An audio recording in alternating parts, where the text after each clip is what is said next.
We're so glad you've joined us on the ERLC podcast to explore how the Bible addresses important cultural issues pertaining to life, religious liberty, marriage and family, and human dignity, and how we can walk in wisdom for God's glory and for the flourishing of our neighbors. If you're enjoying this podcast and find it helpful, please leave a review wherever you listen. This will help more people find and benefit from what we're learning together.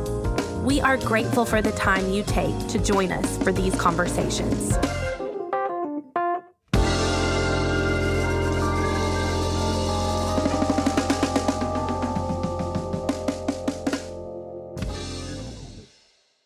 You're listening to the ERLC podcast. Wait a second. I had dropped something in here for my lunchroom segment. I deleted it probably when I did the questions for Charles Smith. My bad. Oh man. But what was it? It was that thing that Josh. I said, man, that's. Yeah, hold on. You can see version history. What was it, Brent? While Lindsay's looking. I don't. That was like on Tuesday when I dropped that in there. Yeah. My okay, bad. Here. Let me see if I found it here. Hello, and welcome back to this week's episode of the ERLC podcast, where each week we're talking about our work here at the ERLC and focusing on what Christians need to know about the things going on in the world. I'm Josh Wester, and with me on the podcast today are my co-hosts, Lindsay Nicolay. Going a little stir crazy over here, folks. And Brent Leatherwood. I am ready to do this. Awesome. Well, later in the show, we're going to talk to a special guest, Charles Smith, who's a vice president at Midwestern Baptist Theological Seminary and also a professor of leadership at Spurgeon College. But before we get into that, Lindsay, tell us what the ERLC has been talking about this week. Okay, guys. Well, we have been talking about one thing, and that's coronavirus. We've been trying to meet some needs of those of our readers and try to answering questions that they have and provide them with practical tools to help them as they're navigating this new reality. So I just want to list a few of them. We've got an article by Brad Hambrick, who's a counselor at the Summit Church in Raleigh, North Carolina. And he gives us 4 principles to remember when talking to our children about the coronavirus. This may seem difficult for some parents, and they're looking for some tips on how to address this sometimes scary topic. So he mentions these 4 things. I'll just give a brief overview. He says the conversation is important. It's not a monologue. It's an ongoing conversation. We want to be sure to answer the child's questions and not answer your own priorities. This is not something that's meant to talk to them about where they're going to go to college ultimately. Remember the grapevine effect. If you have older children, that will spread down to the younger children. And then remember your body language. So how you're communicating using your body is going to communicate to them whether they feel safe or afraid or whatever it might be. Josh and Brent, have you used any of these? Hold on. Brent is laughing. How you communicate to them using your body. Because you said that's going to spread down to the younger kids. Come on. Okay. I'll do the body language. Pick it up from like Josh and Brent. Have you said that if that's what you're going to do, or just keep going? So Brent and Josh, as fathers, just hearing these tips, do they seem helpful to you?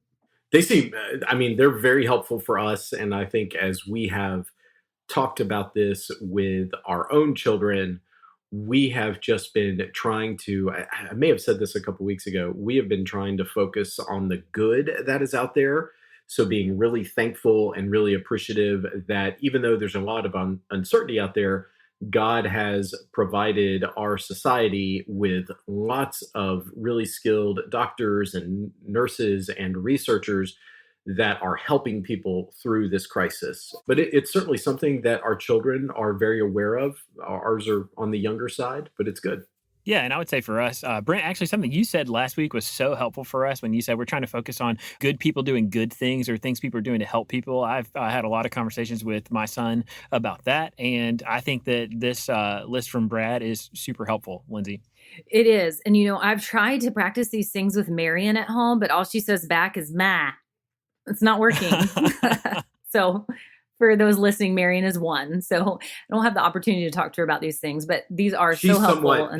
She's somewhat blissfully unaware. She is blissfully unaware. And sometimes I look at her and I am jealous. So we're thankful for this article from Brad. Next, we have an article from our friends Brandt and Jill Waggoner, who are here in Tennessee with those of us in Nashville. And they have 7 ways to love our neighbors while socially distanced. Some things that they mention, blood banks, donating to blood banks because there's a shortage, finding out how you can provide food for school children who don't have the meals that they were looking forward to at school, and then checking on your neighbors. For me personally, this checking on neighbors is important. We were just outside yesterday because finally the weather was pretty. And we have an older neighbor who literally is dying. She has liver cancer. And her sitting outside, and some of us neighbors with small kids just being able to come around her and provide her with some conversation. She loves to see the liveliness of the little kids is important. It doesn't feel like we're doing much, but it's important. And then we have Daryl Crouch, who's also a local pastor here in Tennessee, with 3 ways the local church is ready for challenging times. And he says this: just as hospitals are built to treat sick people and schools are built to educate uneducated people, churches exist to give hope and help to people who need hope and help. And what better way by offering a cup of cold water, offering a meal in the name of Jesus, and telling people about the good news and the hope that we find in him. Yeah, I just want to say those last 2 articles that you mentioned, Lindsay, I think both of them are things that people should really check out. Both Daryl's church in recovering from the tornadoes we talked about several weeks ago, and the way they were already serving their community, and now in the midst of this kind of time of social distancing as we're dealing with this crisis, it's just been incredible as a model for how other churches can serve others. And the same thing that Brent and Jill were talking about in terms of serving people. There are so many ways that I've seen Christians step up to love and serve their neighbors, both literally the people that live in their own neighborhoods and communities, and to serve people far outside of that in some unexpected ways. And so I think this is definitely worth checking out. And I would say both of those are helpful reminders that we as Christians, we need to be outward focused. The gospel calls us to serve others, and we need to acknowledge our pastors, our folks that are heavily involved in churches right now, they're in a tough spot in this season. There's no doubt about it. But let's just be mindful still how we can serve others. So I'm really thankful both of these pieces keep that front and center. Absolutely. And just as a sneak peek for listeners, we have a piece coming up next week that is a question and answer with 2 pastors in California and how they're ministering in the midst of the shelter in place regulations. So we just want to keep those coming for you to just make you aware of how you can pray for pastors and how you can serve your church. And then finally, just wanted to highlight how our president, Russell Moore, is leading the way with some questions that have been circulating around in society and in culture, and he's providing us with some helpful answers. So be looking to various media outlets to see what he says in the future. But for now, he has an op-ed in New York Times about the value of the elderly and how we have to put human dignity and human lives above all in the midst of this coronavirus pandemic, because we all have inherent worth and dignity because we are made in God's image. And then last Friday, in case you missed it, he had an article on our site titled, "Does it violate religious liberty to close churches over coronavirus?" Some pastors and church leaders have been wrestling with this. So Dr. Moore provides us with a great, wise answer. And the short answer is no. Right now, it does not violate religious liberty to close churches over coronavirus. Yeah, and a great way to keep up with all of the stuff that we publish is, in addition to checking out our websites at ERLC.com, and Dr. Moore's website is russellmoore.com, you can follow us on social media. So on Twitter, on Facebook, on Instagram, we're on all of those platforms, keeping you up to date with not only the articles and written content that we have, but also posting things like when Dr. Moore, one of our team members, does a media interview or is quoted in an article or is published somewhere else. That's a great way to stay in touch and keep up with all of that stuff. That's right, Josh. So listeners, Josh and Brent, that's what's happening on ERLC.com. And that brings us into our culture section for the week. So Brent, tell us what you've been looking at in the world of culture. So let's try and start off with things that are maybe a corona adjacent as opposed to directly related to coronavirus, just because there is more news that is happening. Folks may have tuned it out, but there is in fact still a presidential race that is upon us. And this week was noteworthy for a couple of things. So the leading Democratic candidate for president, former Vice President Joe Biden, is now operating from home. As a matter of fact, there were several news stories this week, and we'll link to those in the show notes, about how he has set up an in-home studio in his library to give daily updates, provide some vision for what he believes is the response to coronavirus. It's just really fascinating because we haven't seen this kind of campaign posture before. No, it's crazy to watch him do this just from his house. I caught an interview that he did earlier this week with Jake Tapper, and they're talking. And the thing that stuck out to me in that conversation is that Vice President Biden coughed into his hand, and Jake Tapper on live TV corrected and said, I think you're supposed to cough into, your elbow. Exactly. We all need reminders in this day about what is proper procedure. His only remaining rival at this point for the Democratic nomination is Vermont Senator Bernie Sanders. And they have an interesting decision point coming up because there is a new debate that is supposed to take place in the days ahead. And Senator Sanders still wants to debate, even though Vice President Biden has racked up what many see as an insurmountable delegate lead. So Bernie Sanders wants to debate. Joe Biden is basically saying, this is mine, and now I get to set the parameters. We ain't debating. So when will we find out if that happens or not? Well, it's still a pretty fluid situation right now. The campaigns are going back and forth. I think ultimately it's up to each individual whether they want to participate or not, and the network itself whether they want to move forward with only one person. It'll be interesting to see, but that's certainly something to keep an eye on in the political world. Another thing that has been interesting in this season that we are in is Governor Andrew Cuomo of New York has basically become an overnight media sensation. He is providing each day at 11 Eastern, 10 Central, an update on what is going on in New York, which experts agree is more or less the epicenter of the outbreak in the United States.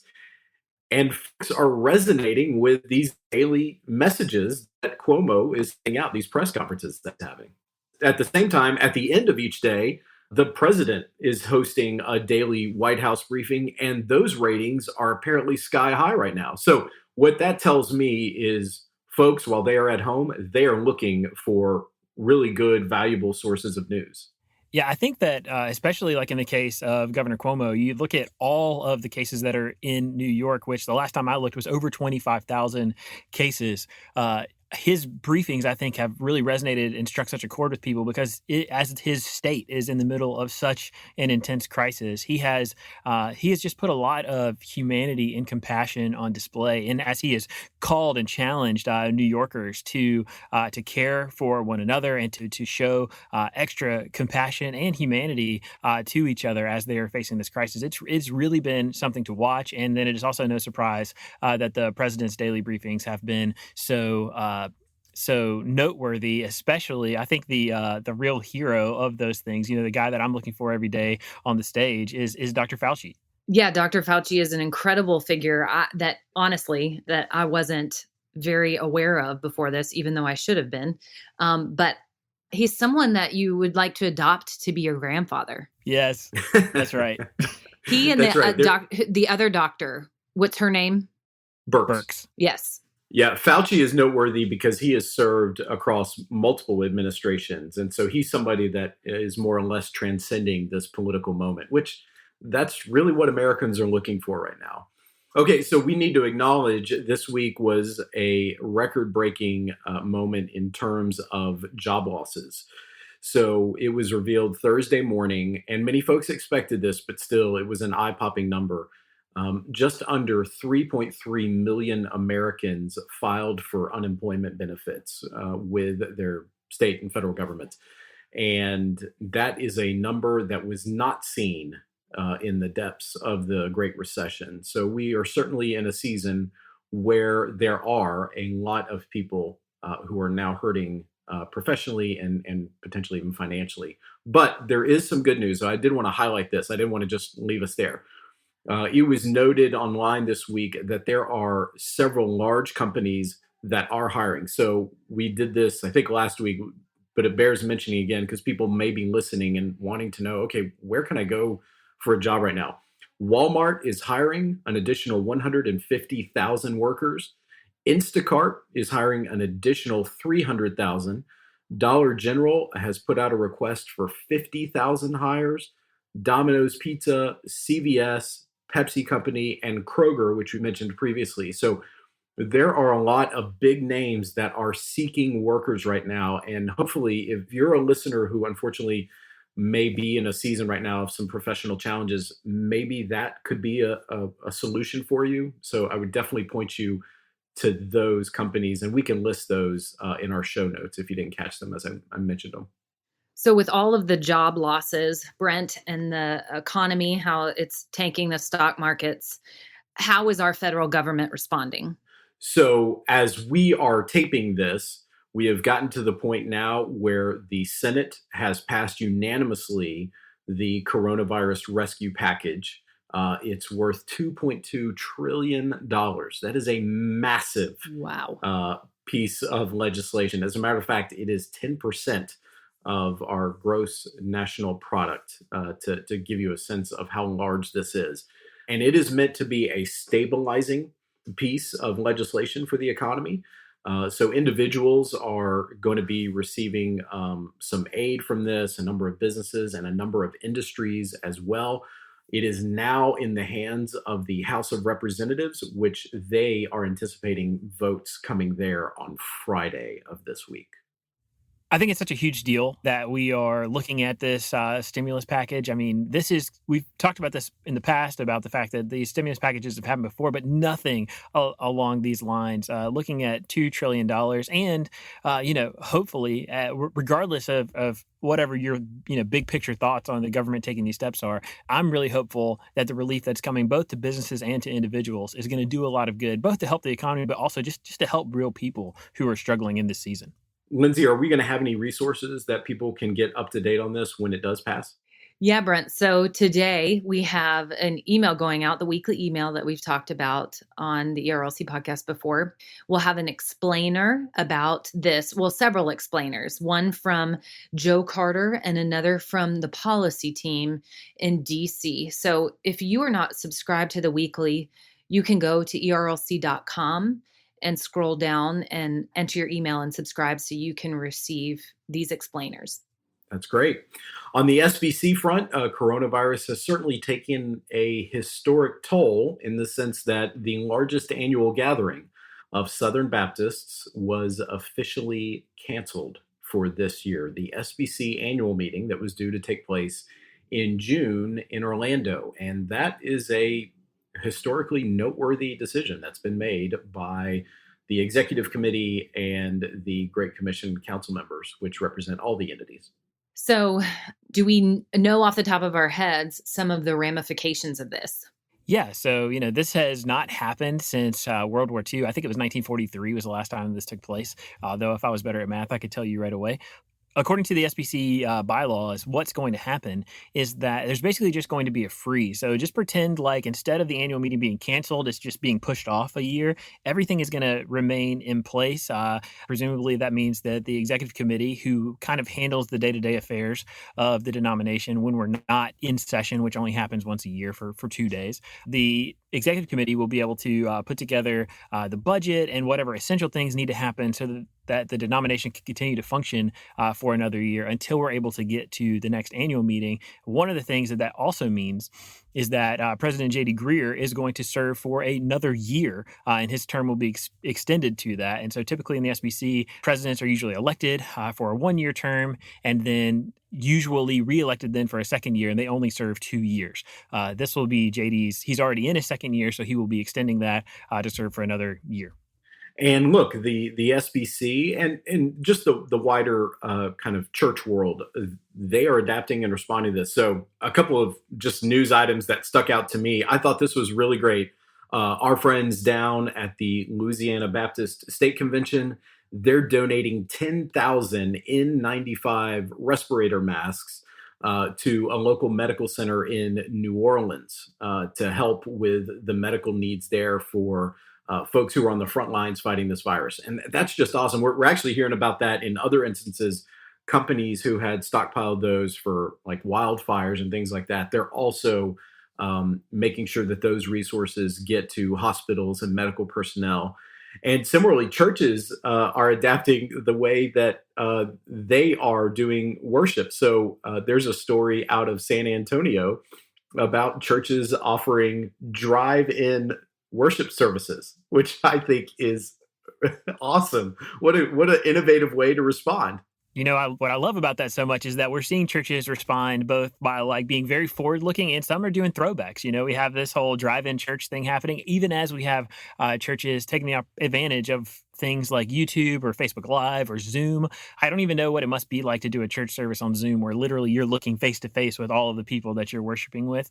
But churches are doing whatever they can to continue to serve their people and to continue to make disciples and advance the gospel. And I think that's incredible. And also out of Texas, this is noteworthy. New Beginnings Baptist Church, an SBC church in Longview, Texas, has a program where they are offering grocery relief to members of their congregation and their communities who are affected by this crisis. As a matter of fact, they have ramped up to where they're helping 200 families each week throughout this coronavirus crisis. And man, what a way to serve and to advance the gospel. Brent, these news items that you just shared is the example of the graciousness and the kindness and the power of our God, who takes messes and hard situations and uses them to mobilize his people and glorify his name and put his love on display. It's incredible that even in the midst of such hardship, that we can see the church step up because of the Spirit in us and reach people in practical ways in order to share the hope that we have. That's a good word. On the international scene, so most folks probably are aware of this, but it's certainly noteworthy, just like the SBC annual meeting being canceled. The Olympics have been postponed until 2021, which is interesting because it's going to be the 2020 Olympics held in 2021 in Japan. Like, they were very, very purposeful about saying this will be the 2020 Olympics, not the 2021 Olympics. I just thought that was interesting. That's so interesting. I thought that was a really cool thing because they're trying to mark this year as being some kind of an unprecedented time and something that we don't want to forget. So even next year or next summer when we're all watching the Olympics, we'll be thinking back to the fact that should have been happening in just a few months from now, and we will know way more at that time about what were the effects of what Dr. Moore called in his New York Times piece, The Great Pandemic. We will, hopefully be looking at all of that in retrospect. So I'm sad to see that the Olympics had to be postponed, but I enjoy watching them, and I'm hopeful that this means that we'll get to see, a fully functioning Olympics. And man, what a thing for us to watch as a whole country and as nations around the world having lived through something like this. I'm so sad. I love the Olympics. I love the Summer Olympics. So I'll have to wait another year. But my only consolation, well, two consolations are that, number one, we'll be able to plan our Olympics watching parties, put more time into that. Number two, my daughter will be a little older, so maybe she'll have fun watching it along with us and paying attention. Absolutely. On the somewhat lighter side, I thought this was really interesting. So photographers have been taking before and after pictures of cityscapes from before when life was normal and people were out and about just like they typically would be, and now when people are kind of physically distanced or on shelter-in-place orders. And it's amazing to see these vibrant urban cities and there's just no one there. In some ways, it's really beautiful. In other ways, it's really haunting. And we've got one linked on here that actually show it from a satellite's perspective. Just the lack of human interaction that's taking place makes for a vastly different view of the world. And also Thursday of this week was supposed to be the opening day for Major League Baseball. Oh, man. So sad. Everyone is sad. I am missing my Atlanta Braves. Well, that's because you're not normal, Lindsay.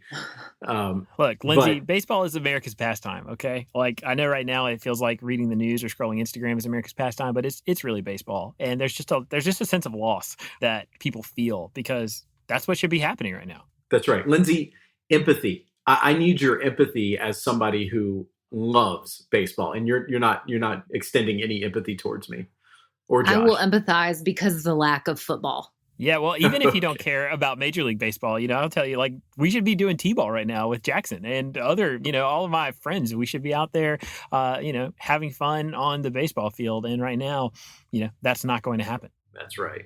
And then as I was looking around in the sports world, one thing that really went viral with this week was the new Rams logo, the NFL team that is now based in Los Angeles. They debuted their new logo and immediately, so they've put, to give you some background, they've put 2 years of PR and branding experts looking at this, trying to create this really cool, nifty, modern logo.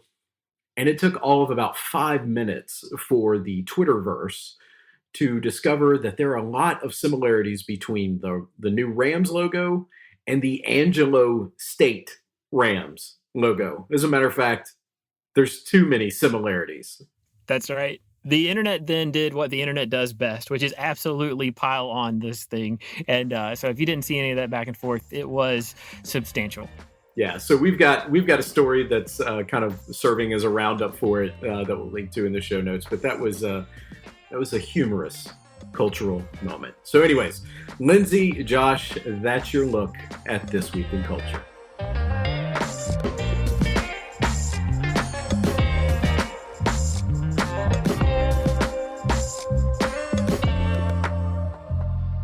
So now we're about to talk to Charles Smith. Charles is a vice president at Midwestern Baptist Theological Seminary, and he's also a professor of leadership at Spurgeon College. He has been one of the central architects behind the total renaissance and resurgence that's happened at Midwestern, and so we're excited to talk to him now.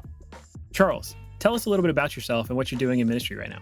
Man, Josh, I so appreciate you guys having me on the podcast. And it's good to have a few minutes with you just to chat. And I have so much respect for the ERLC and for you individuals there and what you're doing, especially now during the coronavirus. And we were just talking about you guys having to do all that remotely. And so just appreciate what you guys are doing for the kingdom and what you continue to get to do. And it's fun to even answer this question. I'm a Leo. I like long walks on the beach, and no, I'm just kidding. I actually don't know what a Leo is. I don't know if that's my right month, but no, man. I'm married, happily married. Been married 14 years. My wife Ashley and I have 3 daughters. And man, I'm currently serving as the vice president of institutional relations and professor of leadership at Midwestern Baptist Theological Seminary. So we're out here in Kansas City, and I've been doing that since the fall of 2012. So our president, Dr. Jason Allen, and I both served in Louisville, which is originally where I met Lindsay, who's on the call with us here today too. But that's right. But yeah, we served there for, I guess, 7 years. I did my MDiv there, and then we moved here together in 2012. And yeah, it's been a wild ride. So, Charles, can you tell us one thing, even just one thing in this unique season of life and ministry that God is teaching you? Yeah, the challenge is keeping it to one thing and trying to figure out what the Lord is teaching us in this moment. But, as I listen to you ask that question, I think I'd have to ask it or answer it in 2 ways. And the first is just over this long season. Or a longer season, which is not just the coronavirus. And man, what God has been impressing upon me is just his patience and faithfulness.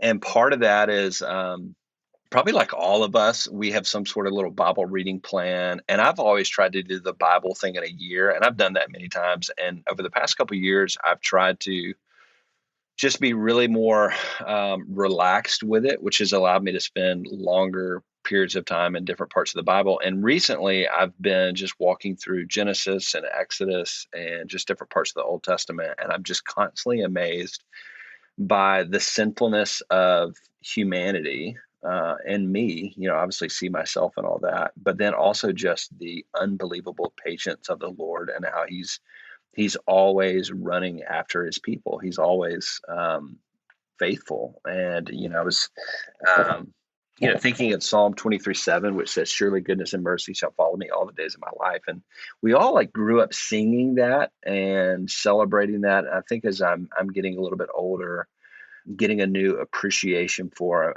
I've been walking down this road long enough where I know myself enough. I know my sin enough to be really shocked by the grace of God and the faithfulness of God and just how patient he is and how much I can lean on that.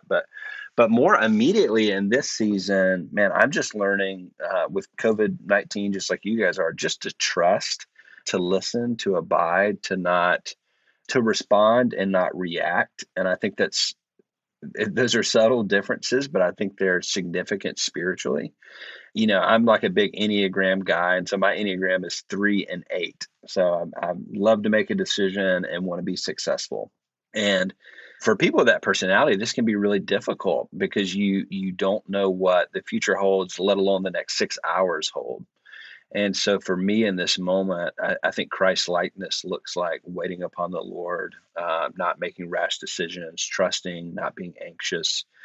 And, those things are really easy to talk about and say and write papers about and things like that. It's harder to live that out day by day and lead your family and your organization that way. Because, if you guys look around the world like you guys are, there are a lot of people hurting right now. And they're right, whether you're a business owner or a pastor or a leader at an institution like ours, you're right to want to respond and fight and strive and fix and do all those sorts of things. And I think we should. I think what I'm trying to learn is what should the inside of my heart look like as we do those things appropriately. And so trying to balance, man, let's work really, really hard. Let's be smart. Let's be wise. Let's shepherd people well. And let's be still inside. And that's a hard tension, but it's something I'm trying to embrace right now. Charles, that's a great answer on the spiritual side of things. So let's pivot over to the cultural side, and thinking about Christians and this cultural moment. You lead a sizable team there at Midwestern, in addition to all the other folks across SBC Life that you interact with on a daily basis. I'm curious, those folks that you lead, those folks that you engage with, what are they paying attention to right now in culture? Man, I think as a team, a leadership team here at the seminary, we're asking 2 questions. And the answers to these questions change like literally by the hour at this moment. And I trust these things are going to stabilize at some point. But the 2 questions for us as we just look at the environment around us and culture is the first is how long? Like how long is this going to take to work through the system? And then how different are things going to look on the back end? So how long is this? What is this going to look like to get through this crisis? And then how different is the world we step into on the back end? And man, when you think about higher education, people have been saying for 20 years that higher education is in what economists would call a bubble, that they're overvalued assets, so people are paying way too much for higher education. And there's this huge debt burden on students across the world, really. And that's why you see folks like Bernie Sanders and Elizabeth Warren and others pushing for debt relief. And I think in some ways it's understandable that they're pushing towards those things because it's a massive burden. And so we that already existed, this attitude of, man, we're not sure if higher education is worth it. And then if you take the microcosm of evangelicalism, that's a part of that broader equation, you have a lot of people in the church just wondering, do you need a seminary degree at all? And I think it's part of this broad anti-institutional trend in culture where you tend to respect the person that just got their education on the streets a little bit more than at the institution. And so when you combine those things, you combine this pandemic with a broader bubble, with a down economy, with already culture was leading towards more informal, cohort-based, things like that. It can be a perfect storm for a lot of institutions. And so what we fear is, what are you going to see with churches and organizations over the next really years? I think things are going to start tripping here in the next few months. But I think over the next 3 to 5 years, you're going to see a lot of institutions struggle in pronounced ways because of this and because of the trends that preceded it. And so for us, we're asking, how long, man, when do we get through this really acute social distancing? You have to do school online, but then how different is the world behind it? And then what does that mean for how we lead and steward our resources, our people, our ideas, or what does our vision look like today? And by God's grace, again, we've been positioned in such a way that we're in a relatively strong position financially. And so, again, by God's grace, we've been afforded the privilege to even ask those questions and not just respond. So yeah, how long is it, and then how different is this going to look like on the back end? Is kind of what we're thinking about.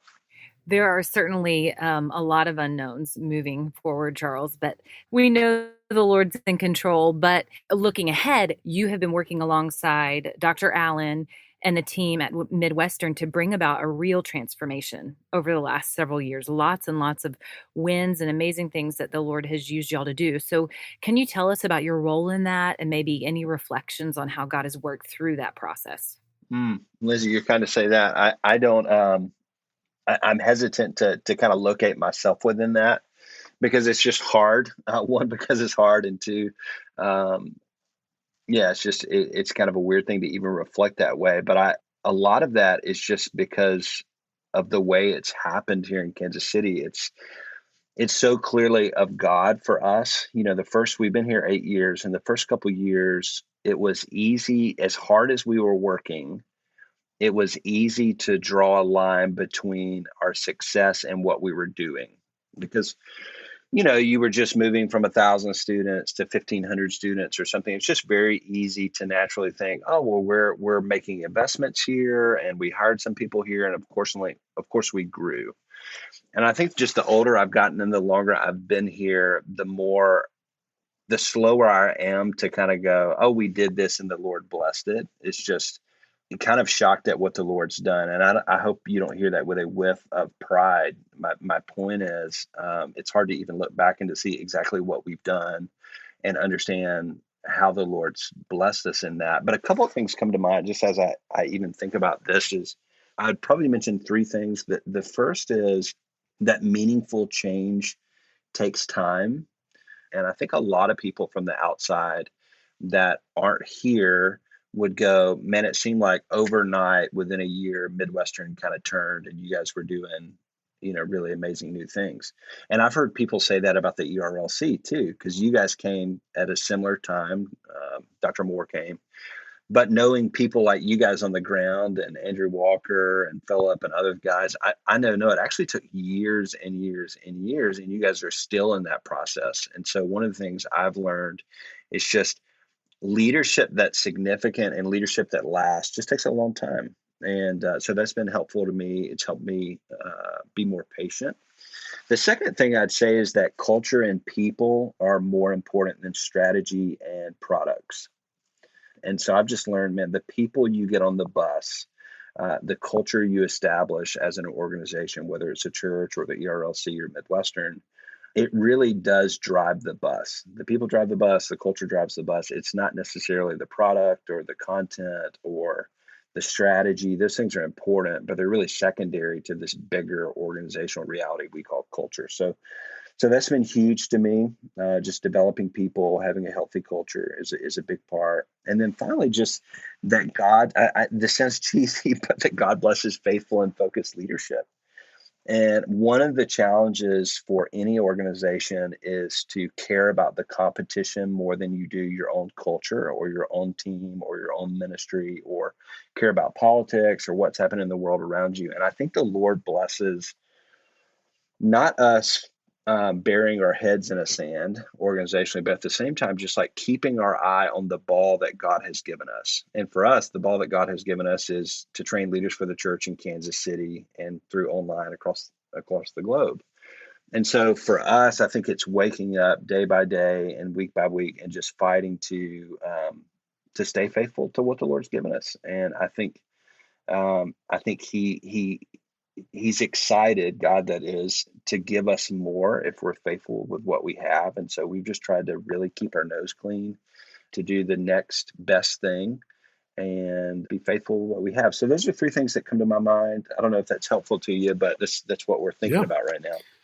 No, that's really helpful. And to pick up on that thread, so one of the ways as you've transformed Midwestern, you've been teaching classes on leadership, and you have recently launched a podcast about leadership. So tell our audience, who are some of your personal heroes or leaders whose lives you liked that you like to study and teach about, and what's the goal with your new podcast on leadership? Yeah, man, I appreciate you giving me. I didn't have to pay you or anything for you. You pumping the new podcast. So the podcast is called The Leadership Project.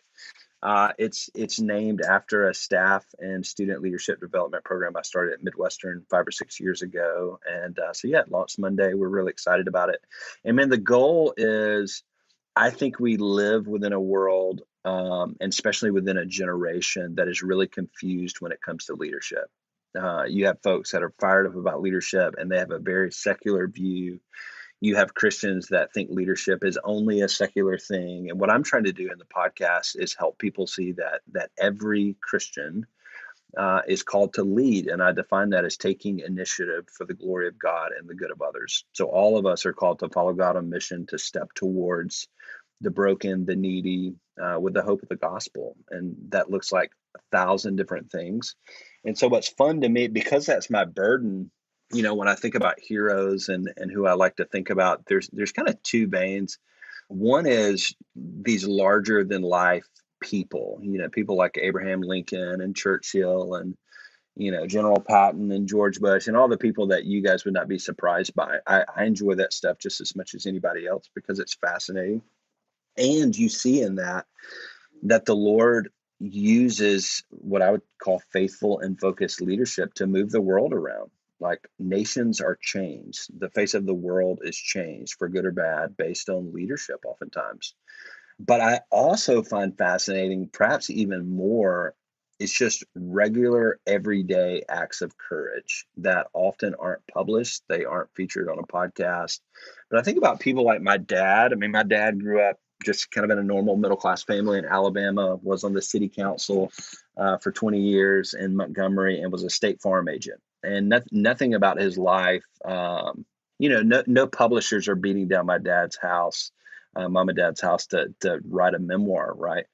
But when you hear his story, and by the way, we all have stories like this, but when you hear my dad's story, it's amazing to see how a really quiet and even shy individual, because he had a conviction for his community and to serve others, learned to do public speaking and learned to run a campaign and learned to do all these things. And so I know, as a son, every time I watch my dad step up to a podium and give a speech, I know dad's like racked with fear and he doesn't like it. And dad's no longer on the board, but dad's got Parkinson's. And so he's got tremors and stuff like that. And if you're around him enough, you can kind of notice when he's really nervous, because he's literally shaking. He's so nervous. And yet, because of love of neighbor and what he feels like a call of God to do, he's willing to step up and do it. So those sorts of things are absolutely fascinating to me. And those sorts of people are my heroes. And part of what I want to do on the podcast is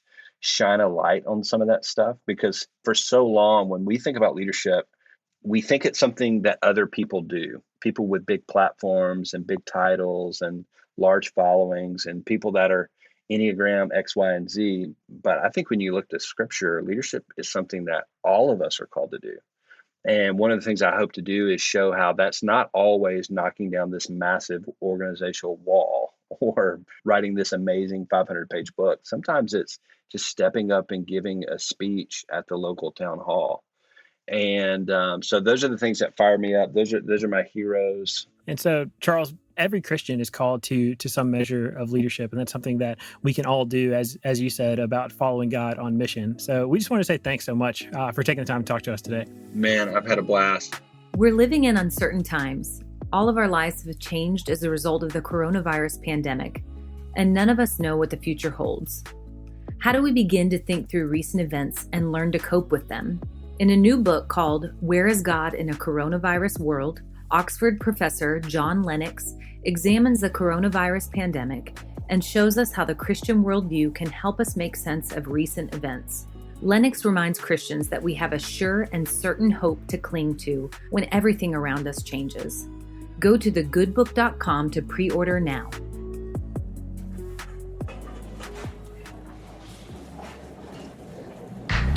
So now it's time for what we normally call the lunchroom, but right now all of our conversations are happening online. So we'll just call this the chat room or the digital water cooler. But Lindsay, you're up first this week.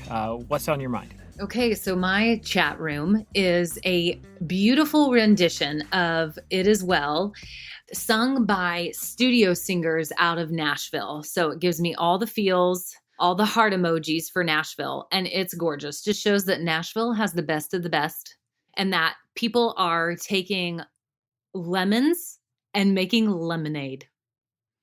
Well, I don't know, Lindsay, why I wasn't invited with my angelic voice to be a part of this. So where's my invitation? Well, I have a feeling I know why you weren't invited. You should go ask your wife. Maybe she'll be honest. The fact that my voice is angelic? I believe. Yeah, the opposite of angelic. Man. Okay.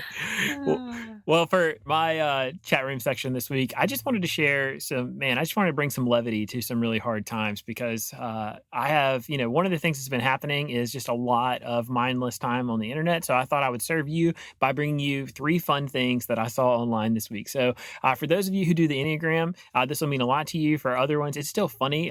There is my Enneagram number, I'm an Enneagram 8. And so I saw this meme online this week of Enneagram 8s. And let me describe it to you. It basically said this. It was like, one of those like soda dispensary like machines that you can get, multiple sodas from that when we were kids used to take, and you would just get one of everything and mix it all up and taste this really gross drink. Well, it was one of those, and it showed that a cup that was kind of pushing down 2 of those things at the same time. And in the one, it said, it was describing Enneagram 8s, and one of them said huge jerk face, and the other said literally the nicest person you've ever met. And so I took that and I posted it on my Instagram, and I've never had so much feedback about anything I've posted online before for people saying that's exactly right, that Enneagram 8s, and I guess me, huge jerk face, literally the nicest person you've ever met, and somehow you just managed to be both of those things. So that's the first one. The second one is, you guys remember back, Brent, Lindsay, during the Super Bowl, there was all of that drama about the Peloton ad. Do you remember this? Oh, yeah. Peloton lady. Yes, Peloton lady. Well, it was outrageous. And so I've seen several people try to revive that in the week since then, but I saw maybe the best one. There was an account called Extreme Social Distancer, which obviously is a new account. And I don't know anything else they posted, so maybe don't go look at it. But there was this one tweet that was up there, and it said, honestly, a $1,200 stimulus check isn't that much. You can barely buy half a Peloton. And it just got me because, all the drama around the Peloton ads, people are, like we talked about earlier, hoping that people sincerely are helped by this stimulus check, but just taking that thing that we're all, focused on right now and just making a joke out of it was something really special. And then the last one was this guy who in his kitchen just did one of those, you see these videos kind of floating around from time to time where people like make these contraptions where, it's all reactive. Like you do one thing and then it's like the domino effect and all these other things are happening. Well, this guy in his kitchen just set up the most incredible game of mousetrap I've ever seen. And the whole point was it served him dessert. So I've got a link there in the show notes for you to check that out because it's just a fun video that is 2 minutes of just mindless, creativity and humor. So you should definitely take the chance to check that out. Brent, what do you got this week? Oh, I'm sorry, Brent, you're going to comment? You should definitely check that out. You got to look at it. You have to look at us, Josh. Yeah, you're defeating the point of the FaceTime. I was reading my things. Yeah, we noticed.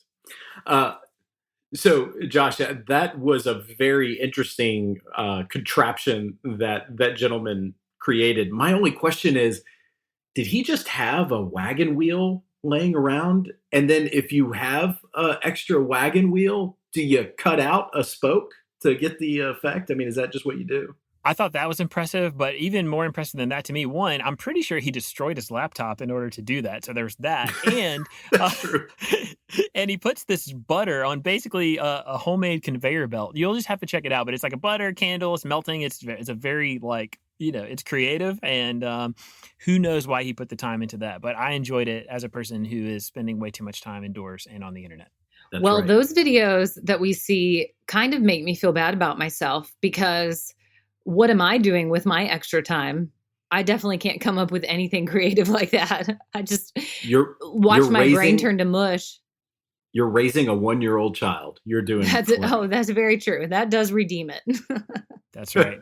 So my thing that I'm bringing this week is Dr. Robbie George. He is a professor at Princeton University. He's a former chairman of the U.S. Commission on International Religious Freedom. He is a wise voice that I would say turn to in any season for direction on just on life and liberty and the pursuit of happiness.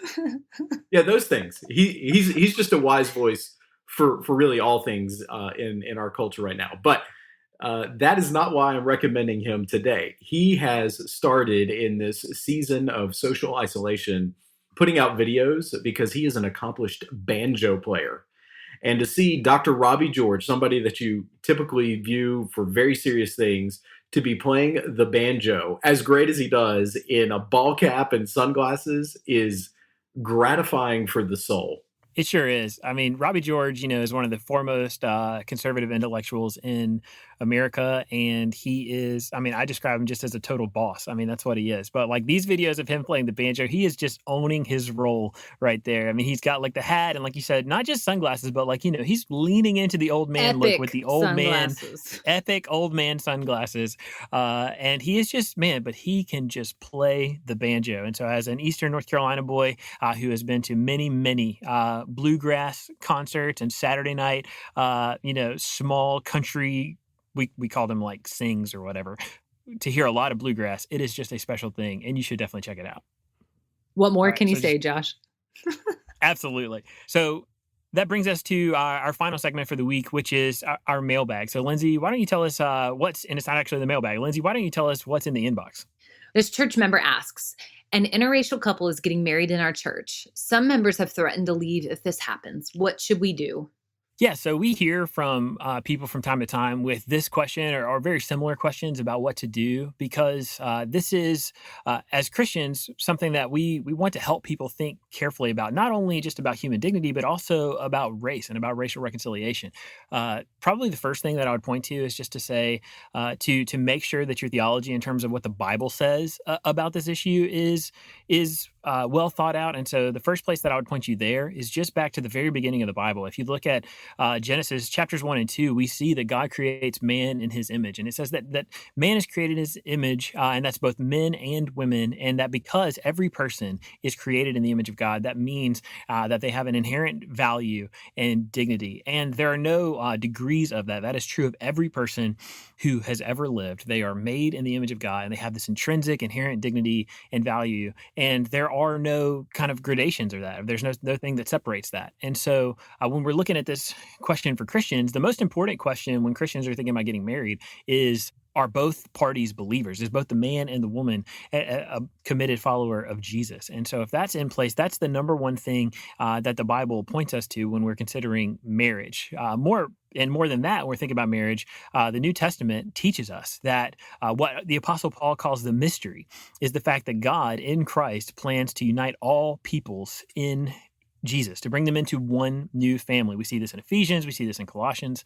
And so as we're thinking about this idea of being one new family and God creating one new family through Christ, there's nothing that leads us to believe that actual families here on the earth should somehow be separated by race. There's nothing in the Bible that says or implies that. And so because that's the case, I would encourage every church to, if you're a pastor in this church, to think about this carefully, to teach on this, to talk about human dignity, talk about the doctrine of the Imago Dei, and to talk about the fact that through the gospel, God is creating this new family.